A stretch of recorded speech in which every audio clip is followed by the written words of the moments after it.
படம் பார்க்கும்போது ஒன்லைன்ல இதுக்கு ஃபீட்பேக் கொடுங்க அப்படின்னு கேட்டிங்கன்னா கூலி அளவுக்கு மொக்க இல்லை. ஓகே.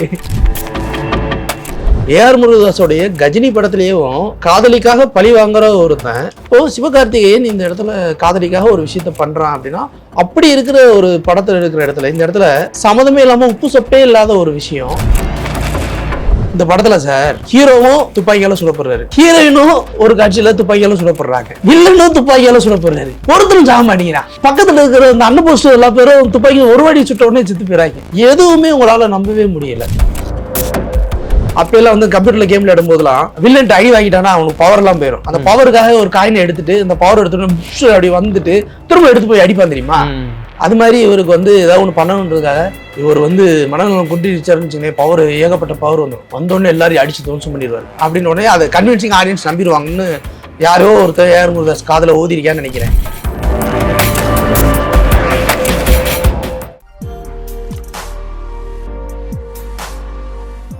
அக்காட் நேயர்களுக்கு வணக்கம். நான் உங்க சுஷீந்திரன். இன்னைக்கு நம்ம கூட இருக்கிற ஸ்பெஷல் கெஸ்ட் உசிலை சிவபாலன் அவர்கள். வணக்கம் சார். வணக்கம் சார். எப்படி இருக்கீங்க? நல்லா இருக்கேன். பெரிய பெரிய படத்துக்கு மேல எதிர்பார்ப்பு வச்சு ஏமாந்து போய் உட்காந்து ஒரு மாதிரி விரக்தி அடைஞ்சு மீண்டும் ஒரு படம் வந்திருக்கு. ஆனா அந்த படத்தை ரிலீஸுக்கு அப்போ வந்து ஒரு பெரிய ஒரு எக்ஸ்பெக்டேஷன்ஸ் இல்லாம தான் வந்திருக்கு. சரி, படம் பார்த்து நம்ம முடிவு பண்ணிக்கலான்ற மாதிரி இருக்கிற ஒரு நிலைமையில இருக்கிற படம் தான் மதராசி. அமரன்ற ஒரு பெரிய வெற்றிக்கு அப்புறம் எஸ்கேவோட படமா அது ரிலீஸ் ஆயிருக்கு. ஏஆர் முருகதாஸுக்கு ஒரு பெரிய வெற்றி காத்துட்டு இருக்கு அப்படின்ற மாதிரி பேச்சுகள் போயிட்டு இருந்துச்சு. பட் படம் ரிலீஸ் ஆனதுக்கப்புறம் இந்த படத்தோட நிலை என்ன மாதிரி இருக்கு, உண்மையிலே என்ன மாதிரி போயிட்டு இருக்கு?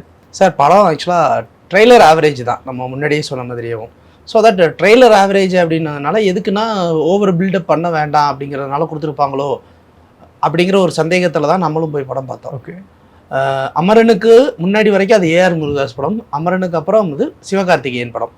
இதுதான் மைண்ட் செட்டு. ஸோ நம்ம போய் படம் பார்க்குறோம், அது ஒரு ஆக்ஷன் படம் அப்படின்னும்போது சிவகார்த்திகேயனுடைய அவருடைய பேசிக் நுவான்சஸ் இதெல்லாம் இருக்குது, எல்லாமே இருக்குது அப்படிங்கிறதையும் சேர்த்து தான் நம்ம அந்த படத்தை போய் பார்க்குறோம். படம் பார்க்கும்போது ஒன்லைனில் நீங்கள் வந்து இதுக்கு ஃபீட்பேக் கொடுங்க அப்படின்னு கேட்டிங்கன்னா கூலி அளவுக்கு மொக்க இல்லை. Okay okay. ஆனால் லைட்டாக மொக்க படம் தான்.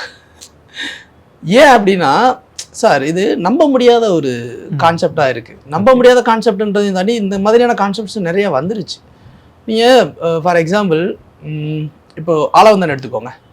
ஆளவந்தானில் நந்தகுமாரோட கேரக்டர் எவ்வளோ வெயிட் இருக்கும். ஆமாம்.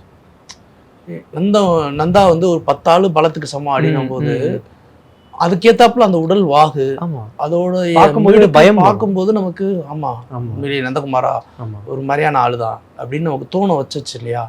குணா படத்துல அபிராமி இந்த தன்னுடைய காதலிக்காக அவ்வளவு தூரத்துக்கு இறங்கி செய்யற ஒரு தெருமல்ல, நம்ம பார்க்கும்போது நமக்கே தோணும்ல, இன்னும் இவ்வளோ செய்யறான், இவ்வளோ போய் கடைசியில மென்டலுங்கிறீங்க நீங்க எல்லாரும்.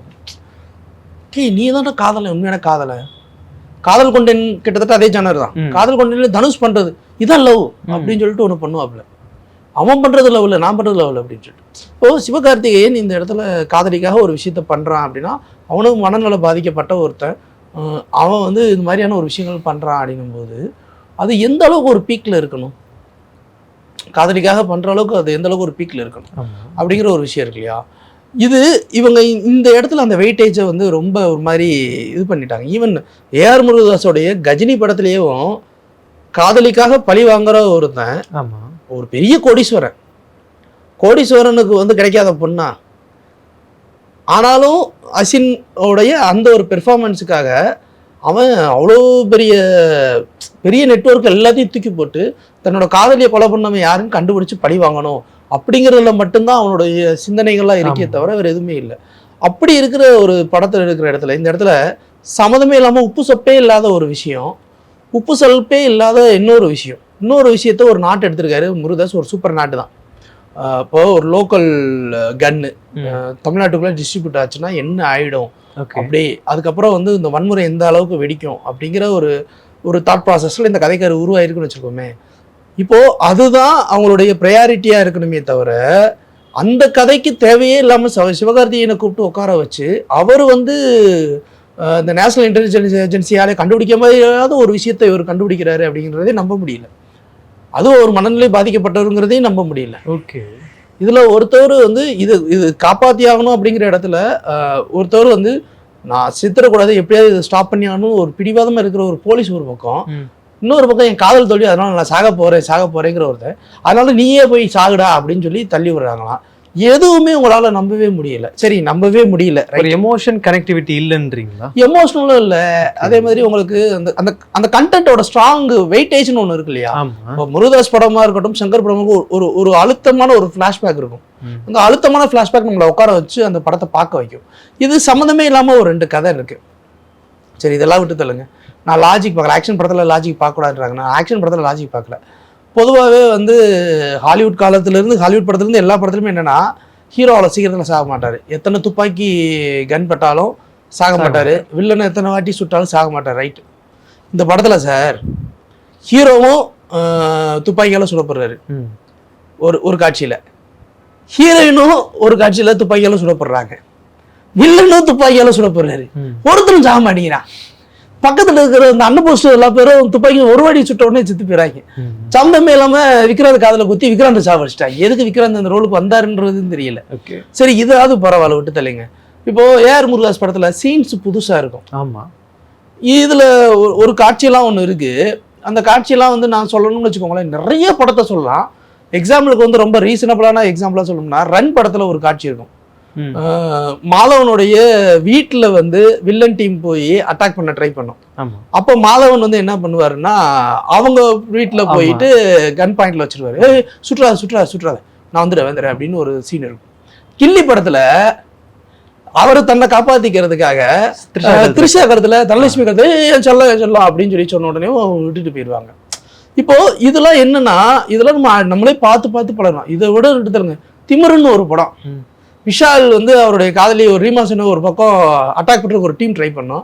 இவர் வந்து ஏதோ பெட்ரோலையெல்லாம் ஊத்தியே வந்து ஒண்ணு பண்ணுவாரு. இப்படிலாம் நம்ம பார்த்து சலிச்சு போன சீன், ஆனா ரசிச்ச சீன். இதையே நீங்க திரும்பி வச்சு ஒரு காட்சியா வச்சு ரெடி பண்றீங்க அப்படின்னா அதை யாருனால அக்செப்ட் பண்ணிக்க முடியும்? அதை ஏத்துக்கவே முடியாது இல்லையா? அது ஒண்ணு. ரெண்டாவது வந்து இந்த கதையில ஒருத்தர் அப்நார்மல் அப்படின்னு ஒரு விஷயத்த சொல்றீங்க. அப்நார்மல்னு சொல்ற அந்த ஒரு விஷயத்தோடைய அழுத்தம் என்ன? அவனுக்கும் இந்த கதைக்கு என்ன சம்மந்தம் இருக்கு? இவன் அப்நார்மல் ரொம்ப வயலன்ஸா பிஹேவ் பண்ணுவான் அப்படிங்கிற ஒரு விஷயத்த சொல்றீங்க இல்லையா? இப்போ அப்நார்மல் வயலன்ஸா பிஹேவ் பண்றவன் எதையுமே எந்த இடத்துல கண்டுக்கவே மாட்டாங்களா அப்படிங்கிற ஒரு கேள்வி இருக்கு. ரொம்ப முக்கியமா இதுலேயும் வந்து ஒரு ஹார்பர் மாதிரி ஒரு பெரிய பிளான்ட்ல இன்னு அவுட்டுன்னு நிறைய பேர், அதுல வந்து ஒரு டீம்ல ஒரு மோலு, இதுல ஒரு உளவாளி படிச்சு அப்படியே நிறைய புளிச்சு போன ஒரு கதையவே திருப்பி எடுத்து எல்லாமே பண்ணி வச்சிருக்காங்க. ஒரே ஒரு பியூட்டி என்ன தெரியுமா? படத்துல ஸ்டண்ட் கொரியோகிராஃபி சூப்பரா இருந்துச்சு. ஓகே, அது ஒண்ணு மட்டும்தான் படத்துல இருக்கே தவிர மற்றபடி படத்துல வேற எதுவுமே இல்லை. ஒண்ணுமே இல்லை. ஏஆர் முருகதாஸ் கொஞ்சம் கஷ்டம் தான் சார். நீங்க வேணா சொல்லிக்கிறலாம், ஆஹா சிவகார்த்திகேயன் ஒரு சூப்பர் படம், ஏஆர் முருகதாஸ் ஒரு பெரிய கம்பேக் அப்படின்னு சொல்லிக்கிறலாம். நீங்க ஒரு ரசனையாளர்னு நீங்க உட்காந்து படம் பார்க்கும்போது அந்த படம் வந்து உங்களுக்கு ஏதாவது ஒரு ஃபீல் கொடுக்கணும் இல்லையா? அது மாதிரி எந்த ஒரு ஃபீலுமே கொடுக்கலையே. ஆஹா ஓஹோன்ற மாதிரி ட்விஸ்ட் எல்லாம் எதுவுமே இல்லை. நீங்க ப்ரெடிக்ட் பண்ணிடலாம், இதுக்கப்புறம் இதுதான் நடக்க போகுது, இதுக்கப்புறம் இதான் நடக்க போகுது, அதுக்கப்புறம் அதான் நடக்குது. இதை விட ஹைலைட்டான ஒரு விஷயம், இப்போ கூலி படத்துல நம்ம நொந்து போன ஒரு விஷயம் எது தெரியுமா? இந்த சௌபியனை வந்து நாகர்ஷன் அடிச்சு போட்டு தள்ளிடுவாப்புல, புதைச்சிருவாங்க. அது கொடுமை என்ன தெரியுமா? அவன் காலையில அடி வாங்கியிருப்பான், அவன் நைட்டு வரைக்கும் அந்த பாலித்தீன் கவர்ல போட்டு சுத்தி போட்டு வச்சிருப்பான். அதுக்கப்புறம் கொண்டு போய் புதைச்சதுக்கு அப்புறம் எந்திரிச்சு வெளியில வருவாரு. வெளியில வந்துட்டு அதுக்கப்புறம் அவர் தான் கடைசியில் வில்லன் மாதிரியே காமிச்சுக்கிட்டே இருப்பாங்க. இல்ல இதுல இன்டர்வல் பிளாக்லயே வந்து என்னன்னா வித்தியத்தை வந்து போட்டு தட்டிடுவாங்க. முடிஞ்சு போச்சு படம், அப்பா ரைட், இதுக்கப்புறம் வேற ஒரு கதை தான் எடுக்க போகுதுன்னா திரும்ப பார்த்தா அவர் வில்லனா வருவாரு. என்னடா சித்துப்பனோட எழுப்பி விட்டு கூப்பிட்டு வந்திருக்கீங்க அப்படின்னு. இப்படி நம்ம ஏற்கனவே பார்த்து பழகின சீனே திருப்பி உள்ள வருது. இது உள்ள வர்றது வந்து படத்தோட டிலே காரணமா இல்ல ஏஆர் முருகதாஸோட தாட் ப்ராசஸ் இவ்வளவுதான் வந்துச்சா? இது எதுவுமே உங்களுக்கு நிக்கல.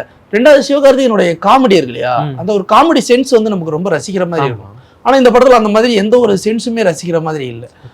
தற்கொலை பண்ணிக்கிறதுக்காக அவர் நிறைய ட்ரை பண்றதெல்லாம் நாங்க எப்படி சிவாஜி கணேசனோட பழைய பாண்டியா படத்திலேயே நம்ம பார்த்துட்டோம். புன்னகை மன்னல தற்கொலை பண்ணிக்கிறதுக்கு ஒரு ட்ரை பண்றது நிறைய படங்கள். ரீசெண்டா கூட ஒரு படத்துல வந்து விஷ்ணு விஷால் தற்கொலை பண்ணிக்கிறதுக்கு ட்ரை பண்ணுவாங்க. இப்படி எல்லாமே நம்ம பார்த்து சலிச்சு போன ஒரு விஷயத்தையே திருப்பி நீங்க ஒரு கோரியா கொடுக்குறீங்க. ஒரு பெரிய ஆப்ரேஷன் நடக்கிற ஒரு இடத்துல ஒண்ணுமே இல்லாத ஒரு சாதாரண ஆளு நீங்க எப்படி அவனை கொண்டு போய் உள்ள ஃபிக்ஸ் பண்றீங்க அப்படின்னு ஒண்ணு இருக்குல்ல, இன்னோசென்ட் ஒருத்தனை ஃபிக்ஸ் பண்றீங்க. அதுக்கு பெஸ்ட் எக்ஸாம்பிள் பில்லா படம். ஆமா, நீங்க பழைய பில்லா படத்தை எடுத்துங்க, வெத்தலையை போட்டு அவர் பாட்டுக்கு டோலக் வச்சுட்டு ஆடிக்கிட்டு இருக்க ரஜினிகாந்தை கூப்பிட்டு வச்சு உள்ள ஃபீட் பண்றதுக்கு நிறைய ப்ராக்டிஸ் கொடுத்து இதெல்லாம் பண்ணுவாங்க. இதில் அந்த மாதிரிலாம் எதுவுமே கிடையாது. சார் நான் போகிறேன் சார், நான் உள்ளே போகிறேன் சார், நான் பண்ணுறேன் சார். உங்களுக்கு அது எதுவுமே பிடிக்கல. ரெண்டாவது ஒரு பெரிய ட்ரக் மாஃபியா, அந்த ட்ரக் மாஃபியா வந்து துப்பாக்கி வச்சுட்டு இருக்கிறனே டப்பு டப்புன்னு சுட்டு தள்ளுறது. அதில் வித்திய சம்மான் சொல்லுவார், வரா அவனை துப்பாக்கி வச்சு சுடாத, அவனை கத்தியை வச்சு வெட்டுறா அப்படிங்கிற. ஏய், எதை வச்சு துப்பாக்கி சுட்டினா வேலை முடிஞ்சு போச்சு இல்லை, அது எதுக்கு கத்தியை வச்சு விட்டுறேன், அந்த இடத்துல துப்பாக்கி சுட்டு தள்ளிட்டுனா வேலை முடிஞ்சு போச்சு. அவனுக்கு இந்த கதைக்கு சம்மந்தமே கிடையாது இல்லை. அப்போது நீங்கள் இந்த கதையை எப்படின்னா, சிவகார்த்திகேயனை வந்து ஒரு மாஸ் ஹீரோவாக, ஒரு ஆக்ஷன் ஹீரோவான்னு ஒன்று காட்டணும். ஆனால் நீங்கள் அதை எப்படி காட்டுவீங்க? இப்போ சின்ன குழந்தைங்கள பப்ஜி விளையாடும் தெரியுமா? நம்ம பழைய கேம்லாம் விளையாடும்போது, நாங்கள் இந்த 2K கிட்ஸ் இப்போ விளையாடுறது வேறு, அப்போல்லாம் வந்து கம்ப்யூட்டரில் கேம் விளையாடும்போதுலாம் பவர் அப்படின்னு சொல்லிட்டு ஒன்று இருக்கும். ஆமாம், வில்லன்ட்டு அடி வாங்கிட்டானா அவனுக்கு பவர்லாம் போயிடும். அந்த பவருக்காக ஒரு காயினை எடுத்துட்டு, அந்த பவர் எடுத்துட்டு அப்படி வந்துட்டு திரும்ப எடுத்து போய் அடிப்பான் தெரியுமா? அது மாதிரி இவருக்கு வந்து ஏதாவது ஒன்று பண்ணணுன்றதுக்காக ஒரு மனநலன் குன்றியவர். இவர் வந்து மனநலன் குன்றிச்சாருன்னு வச்சுக்கோங்க, பவர் ஏகப்பட்ட பவர் வந்துடும். வந்தோடனே எல்லாரையும் அடிச்சு துவம்சம் பண்ணிடுவார். அப்படின்னு உடனே அதை கன்வின்சிங் ஆடியன்ஸ் நம்பிடுவாங்கன்னு யாரோ ஒருத்தர் ஏஆர் காதில் ஓதிருக்கான்னு நினைக்கிறேன். அதனாலேயே என்னவோ தெரியல, அந்த ஒரு விஷயம் எல்லாத்தையுமே ஃபிக்ஸ் பண்ணி ஒரு ஆக்ஷன் ஹீரோவை காட்டுறதுக்காக இந்த மாதிரி கன்வின்ஸ் பண்ண ட்ரை பண்ணியிருக்காங்க. பட் இது என்னன்னா, எதுவுமே வந்து ஒரு ப்ராப்பரா இல்லை. லாஜிக் மீறல் ஓவரா இருக்கு. லாஜிக்கே நீங்க பார்க்காதீங்க, அது இல்லாமலே நீங்க படத்தை பாருங்க. அப்பயுமே உங்களுக்கு பிடிச்சிருச்சுன்னா சந்தோஷம், அப்போ உங்களுக்கு பிடிக்கலைன்னா அது என்ன பிரச்சனை? ஓகே, அணியோட பேக்ரவுண்ட் ஸ்கோர் எப்படி சார் இருக்கு? சார், அவரோட இந்த எதிர்நீச்சல் படத்தோட பாட்டெல்லாம் எடுத்திருக்காரு. சிவகார்த்திகேயனுக்கு எப்படி ஒரு கம்பேக்கு எதிர்நீச்சல் படத்தில் சாங்ஸ்லாம் இருக்கோ, அதையே கொஞ்சம் கொஞ்சம் பிட்டாக எடுத்து வந்து ஒரு ரெடி பண்ணி ஒன்று பண்ணி வச்சிருக்காரு. இதில் ஏஆர் முருகதாஸ் வேறு வந்து இனிமேல் ஆர்ஆர்னா அது அனிருத்து தான் அப்படின்னு சொன்னார். என்னமோ நானும் பார்த்தேன், பயங்கரமாக ஆர்ஆர் இருக்குது அப்படின்னு சொல்லிட்டு பார்த்தேன். ஃபைனலாக எனக்கு தெரிஞ்ச ஒரே ஒரு விஷயம் தான் சொல்கிறேன், ஆர்ஆர்னா அனிருத்துலாம் கிடையாது. எப்போவுமே ஆர்ஆர்னா இளையராஜா மட்டும்தான். ஏஆர் ரஹ்மான் கூட எனக்கு தெரிஞ்ச அந்த ஆர்ஆருக்குலாம் ஒன்றும் கிடையாது. என்ன ஆர்ஆர் கொடுத்தா என்ன இது கரெக்டாக இருக்கும், இந்த சீனோட டெப்த் என்ன இருக்கும், அந்த வேல்யூ என்ன இருக்குங்கிறது அவர் மட்டும்தான் கரெக்டாக எனக்கு தெரிஞ்சு புரிஞ்சு எல்லாத்துக்கும் ஆர்ஆர் பண்ணியிருக்காரு. இதில் அப்படி ஒன்றும் ஆர்ஆர்லாம் வந்து ஆகாவோன்லாம் தூக்கி நிப்பாட்டலை. எதுவுமே வந்து உங்களுக்கு என்னென்னா பிரம்மாண்டத்தை மட்டும் காட்டணும்னாங்க. சார், ஒரு பெரிய கவர்மெண்ட்டோடைய ஒரு பெரிய முக்கியமான இடத்துல ரொம்ப சிம்பிளாக ஆட்டோவில் ஒருத்தன் உள்ளே போயிட்டான். ஓகே, வர வில்லன் பூரா குண்டு வச்சு தகுத்துறான். ஒரு ரா இன்டெலிஜென்ஸ் மாதிரியான ஒரு இடத்துல ரொம்ப ஈஸியாக ஒருத்தன் குண்டு வச்சு தகுத்துறான். ஒருத்தன் ஆட்டோவில் உள்ள வந்துட்டு, நான் என் மெடிசனை மறந்து போயிட்டு எடுக்க வரேன் அப்படிங்கிறான். நம்புற மாதிரியா இருக்கு? ஒரு பெருசு நீங்கள் அதை அத்தன்டிக்காக ஒன்று கொடுக்கணும்ல. அந்த அத்தன்டிக்காக நீங்கள் என்ன கொடுக்குறீங்க? நைட்டு ஒருத்தர் அடிபட்டு படுத்து கிடப்பேன், ஆக்சிடென்ட் ஆகி, அவனை காலையில் வரைக்கும் ஆம்புலன்ஸில் கூப்பிட்டு வந்துட்டு இருப்பாங்க. அடிபட்டவனை கொண்டு போய் நைட்ல இருந்து காலையில் வரைக்கும் ஆம்புலன்ஸ் கூட்டு வருவாயில்ல. நைட்ல ஒருத்தர் அடிபட்டு கிடப்பேன், காலைல ஆம்புலன்ஸ் கூட்டு வரும்போது இங்க ஒருத்தர் சூசைட் பண்றவனையும் கூட்டு போய் ஒரே ஆம்புலன்ஸ் தள்ளி விடுவாங்க. என்ன லாஜிக் இது? நைட் அடிபட்டு பக்கத்துல இருக்க ஆஸ்பத்திரியில ஏதோ ஒரு கவர்மெண்ட் ஆஸ்பத்திரியோ இல்லை ஒரு முக்கியமான ஆஸ்பத்திரியில சேர்த்துருவாங்க. இதானே எப்பவுமே பாக்குறது. கொண்டு வந்து காலையில ஒரு 5 ஆம்புலன்ஸ் கொண்டு வருவாங்களா, அதுல ஒரு காலையில ஒரு சூசைட் பண்ணி கொண்டு போய் உட்கார வைப்பாராம். அதுக்கடுத்து 2 பேரையும் ஒரே ஸ்ட்ரெச்சர்ல ஒரே இடத்துல உட்கார வச்சு பேச வைப்பாங்க. ஓகே, எதுவுமே உங்களுக்கு நம்புற மாதிரி இல்லை, எதுவுமே வந்து ஒரு கனெக்ட் பண்ற மாதிரி இல்லை. நம்ம நேயர்களுக்காக நிறைய சொன்னீங்க சார், ரொம்ப நன்றி. நன்றி.